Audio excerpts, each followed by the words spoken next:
Ассаламу алейкум, мир вам и вашему дому. Вы на канале 8 атмосфер и с вами я, Шамиль. Сегодня буду устанавливать трубку-охладитель с компрессора на осушитель на КамАЗе 65117, в народе Щука еще зовут ее. Вот. Там двигатель стоит 6520 с радиатором, интеркулером. Плюс там на кабине, на подъемнике переделки небольшие. И сам кронштейн чуть-чуть не родной, так сказать, стоит, не свой. Поэтому будем чуть-чуть переделывать, саму трубку охладитель подгинать. Так, устанавливаем трубку охладитель воздуха с компрессора на осушитель, который идет. Здесь в чем загвоздка. Двигатель стоит не родной, с мамонта. Но тут суть не в самом двигателе, а в интеркулере и в радиаторе. И плюс еще в кронштейне самого осушителя. Здесь очень, так сказать, неудобно это все сделано. То есть с компрессора, ну сейчас где-нибудь здесь отрежем трубку, она уходит вот так и уходит здесь, соединяется. Здесь надо сделать так, чтобы когда опускается кабина, она не доставала до самой кабины, не терлась. Потом, чтобы об угол здесь не терся, потому что гибкий шланг вот этот будет, который на самом осушителе его присобачили туда. Протягивать здесь как-нибудь, я не знаю, на родном двигателе, наверное, вот этот патрубок ниже как-то стоит, по-моему. И он здесь не мешается, наверное, потому что здесь еще взяли, поставили с профиля подъемник этот, самодельный какой-то. Обычно такие подъемники ставят, когда спереди стоит плавающая кабина, когда вверх-вниз играет, когда скачет, так сказать, чтобы на сам цилиндр подъемника нагрузки не было, полностью опускается, и она сама по себе кабина плавает перед, то есть амортизирует. Этот же кабине никаким образом не соединен. Именно когда начинаем поднимать, штоком упирается ролик в этот проем, и он поднимает, не выскакивая никуда. Здесь же на этот, зачем они это придумали, я не знаю. Лучше бы они взяли. Ну, тут еще замки лучше бы обычные поставили бы. Подтянули бы торсионы. Здесь спереди торсионы есть. И все. И тут без вот этой легче было бы проводить трубку-охладитель. Там между интеркулером и этим профилем еще очень мало расстояния и мало места для маневра. Почему-то передние тормозные камеры тоже 30-ки стоят с момента. Здесь 24-й, по идее, должны стоять. Надо будет их, наверное, ему снять и поменять на 24-е. Эти поставить на прицеп, 30-е с прицепа. Если есть 24-й, поставить на перед. Потому что на КамАЗе, на передке такие сильные тормоза не нужны.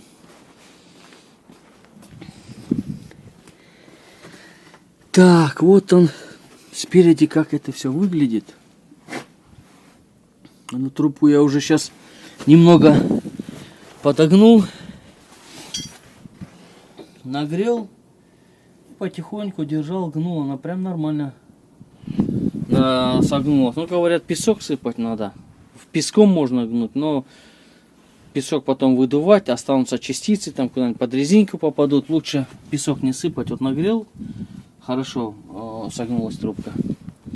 Так, теперь откручиваем эту трубку. Они еще тут кронштейн как-то интересно сделали. Обычно здесь ровно вниз идет.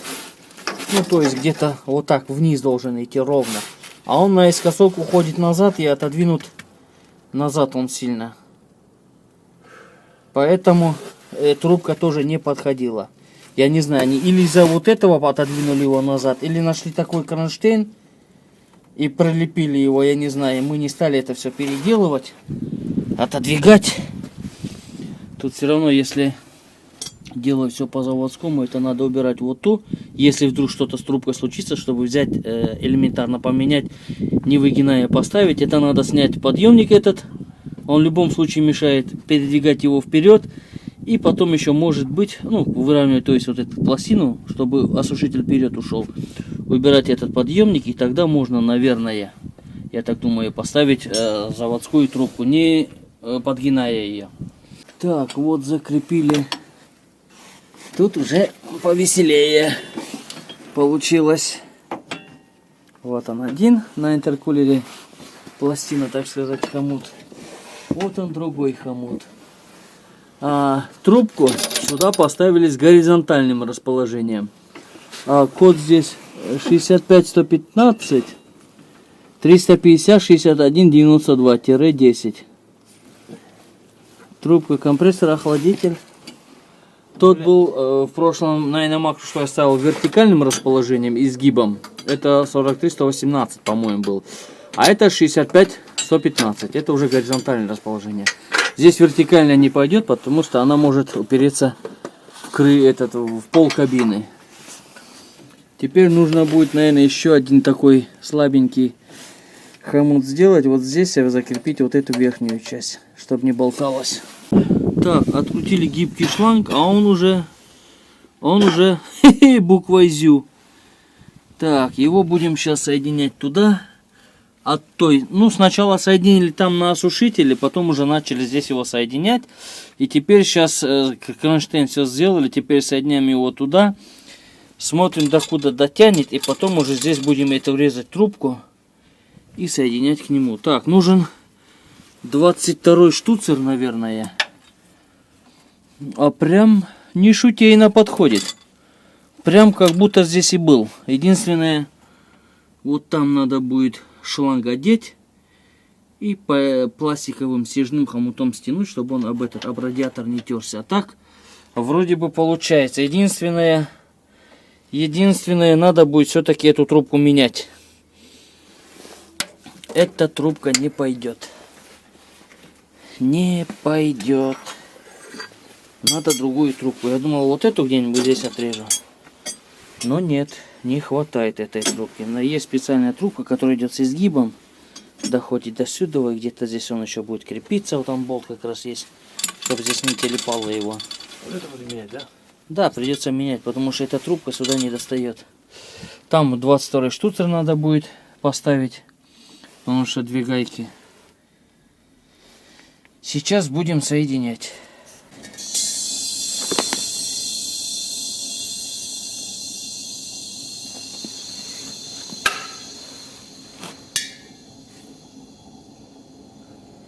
А ну переверни его.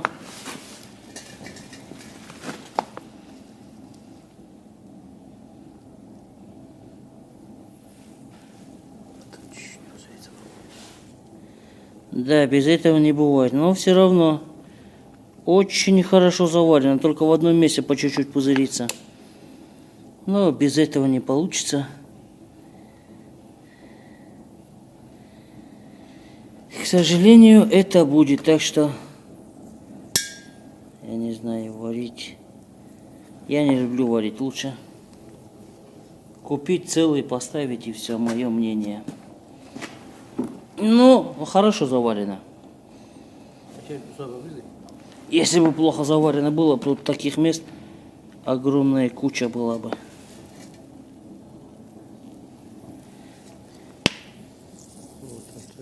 О, вот это, где закручивали, поставили шайбу медную, больше шипит, чем заварено.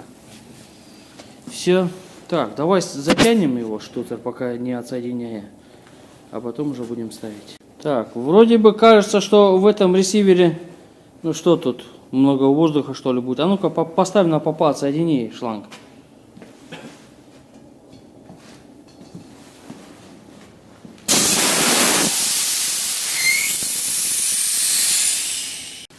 Так, ну по трубке, в принципе, здесь подогнул. Сейчас покажу, вот здесь я подогнул его. Грел, в тиски зажал, горелкой грел, обычной газовой горелкой, типа пьеза вот это. который сама зажигается.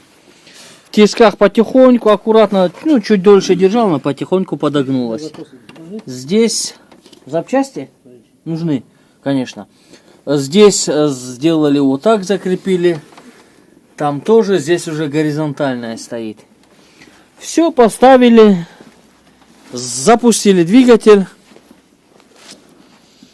При накачивании максимального давления начал чихать. То есть, часто так, каждую 2 секунды, наверное, так делает сброс и тут же начинает качать. Сделали, сейчас я подсвечу. Вот здесь трубки не было этой медной. Вот этой, на 12. Здесь стоял уголок. Открутили уголок, закрутили тройник. Все было соединено. Все соединили. Потом здесь в раме стоит двухмагистральный клапан, но двухмагистральный КАМАЗовский. То есть старого образца. Вот он видно на старых КАМАЗах. Не знаю, видно, нет. Вот так он. Ну вот. На ускорителях ручника на старых КАМАЗах стоит этот двухмагистральный клапан. Принцип действия точно такой же, как евровский, только на евровском поршенек, а здесь резиновый пятак. Ну, резиновый пятак быстро портится, но он здесь не нужен. Я открутил этот штуцер, пробил ее отверткой. Думал, из-за этого чихает. Она там, в принципе, особо не нужна. Потом закрутил сюда колпачок. Вот сюда. Он, в принципе, был закрученный. Соединил эту трубку. Чихает. Анка, в принципе, когда приехал, у него чихал. Он давно чихал, говорит. Когда взяли, недавно брали они этот КАМАЗ, он чихал. Манометр соединил. Сейчас выключу свет. Вот, доходит, ну, до 8, делает сброс, тут же сразу стрелка падает и опять начинает качать. Делает сброс, падает стрелка, начинает качать. Здесь у него принцип какой? Это вапковский осушитель, ну, или аналог вапка. Вот здесь внутри стоит клапан обратный. Под штуцером внутри там стоит обратный клапан. При достижении максимального давления после сброса этот клапан перекрывает воздух. С этой трубки, с этих трубок он как бы не пускает воздух в систему. То есть эта система получается не дает воздуху выйти в атмосферу на улицу, перекрывает клапаном, выходит только с этого штуцера. И управление сбросом идет здесь же, в этом давлении, что в этих трубках остается. Здесь я так прикинул, что обратным клапаном что-то случилось, поэтому падает в трубках давление. В трубках давление, когда падает, он закрывает сброс и начинает качать. Накачивает, стрелка поднимается, делает сброс, то есть здесь перепад давления идет в управлении. Поэтому он начал так чихать. То есть то, что делал по стандарту, оно как бы не помогло, не сработало. Сейчас я вам на телефон, наверное, сниму, покажу, что там внутри в самом осушителе. Так, внутри вот я открутил клапан. Он стоял этой стороной на улицу, а этой вовнутрь. Здесь еще резиновое кольцо стоит. Пружина и сам клапан. И так, закручен он вот здесь. А внутри при замене фильтра посыпались гранулы. Но это предыдущий хозяин менял фильтр, пробил фильтр или сам фильтр испортился. Посыпались вниз гранулы и они попали под клапан. Клапан не закрывался, поэтому он чихал. В принципе, прежде чем переделывать всю систему, можно начать вот именно с этого. Посмотреть сам клапан. Ну-ка посмотрим. Так, материал твердый какой-то. Вот они. Сейчас будем вычищать. Наверное, запустим двигатель, дадим обороты, выдуем его оттуда, чтобы он оттуда все выплюнул. А потом будем собирать все, клапан обратно ставить. Так, он тут не вапковский, не здесь этикеток нету. Ну, это какой-то Китай, аналог вапка. Потому что на вапковских обязательно должна быть этикетка. Так, не знаю, что там пишут в мануалах, но... Куда я положить? Где-нибудь здесь пока ставь. Не знаю, что пишут в мануалах, но здесь никакие не силикагели это. Они какие-то твердые. Да, рассыпчатые. Просто гранулы. Твердые какие-то. Они больше на керамзит похожи. Ну так. Ну, из какого-то твердого этого состава.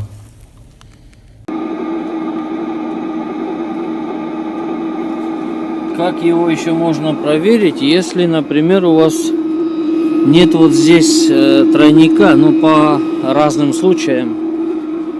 Бывает, там убирают, там по определенным обстоятельствам, так сказать. Здесь, если стоит уголок, то нужно будет ставить тройник, хотя бы временно, чтобы проверить. Вот такой. То есть 18, 18, 22. Эта трубка у нас идет в систему, а сюда уже соединяем манометр. И если он у вас, стрелка будет при сбросе накачки прыгать, плясать, как здесь было, то именно будет причина в этом клапане. То есть он при сбросе на выходе воздух перекрывает клапан, он не должен падать. Если на выходе здесь падает давление, он начинает качать систему. То есть перекрывается сброс, клапан сброса на улицу, в атмосферу, то есть он закрывается, начинает систему качать. Докачивать до максимального давления, клапан открывается, он сбрасывает. Здесь, когда давление до минимального падает, ну это где-то в 1 атмосферу разница, по-моему, плюс-минус, он сброс закрывается и начинает качать систему. А так как клапан не перекрывал, здесь гранулы посыпавшиеся были и под клапан попали, он поэтому и чихал постоянно. Вот еще одна причина, из-за чего часто сбрасывает осушитель. Именно осушитель вот с таким фильтром. Осушитель вообще с фильтром. Вапка, Кнор, может быть, я не знаю, Кнор еще не разбирал. В основном с ваповским встречаюсь. И именно это происходит при достижении максимального давления. Если у вас изначально начал чихать, при заводишь, там чуть-чуть давление поднимается, начинает чихать, то это уже защита четырехконтурная, которая стоит вон там в раме. Сейчас как раз ее тоже ставим. Шипела. Поменяли, разобрали, а там половина запчастей не было, уже повыкидывали внутренности. Поэтому пришлось покупать новый, так как человек не хочет, чтобы, если, например, у него здесь будет травить один баллон под аккумуляторами, который получается у него 4-й контур 1 баллон, передний контур передних тормозов 1 баллон, задний 2 баллона, ручник тоже здесь 1 баллон и плюс прицеп, сколько давления в прицепе. Если, например, будет травить 4-й контур 1 баллон, если защита не работает, падает все давление в КамАЗе, надо больше его качать. Или же контур передних тормозов, если травить, тоже 1 баллон. Заканчивается, и вместе с ним уходит вся система. Это если внутренности выкинуть с защиты 4-контурного. Это я имею в виду, имеется в виду система евровская тормозов. Если же стоит защита, смотря до скольки отрегулирована, до 6, до 5, до 4 атмосфер, общая система до этого давления падает, защита срабатывает, перекрывает клапана. Тот контур, который у вас травили, он стравливает. Если на панели работают индикаторы, эти датчики контуров 1, 2, 3, 4, если горят, то по ним видно сразу, какой контур у вас травит. Если защиты нет, он весь воздух ходит. Если есть защита и защита работает, то вы быстрее накачаете воздух. Бывает из-за прицепа, из-за разъемов 3-й контур давление падает, зато 3 баллона, 2 баллона задних тормозов, 1 баллон передних тормозов, у вас давление есть, половина давления, считай, есть, даже может быть даже больше. Поэтому от 4-контурного клапана все равно большая польза есть, если он работает. Поэтому решили мы поставить на него новый.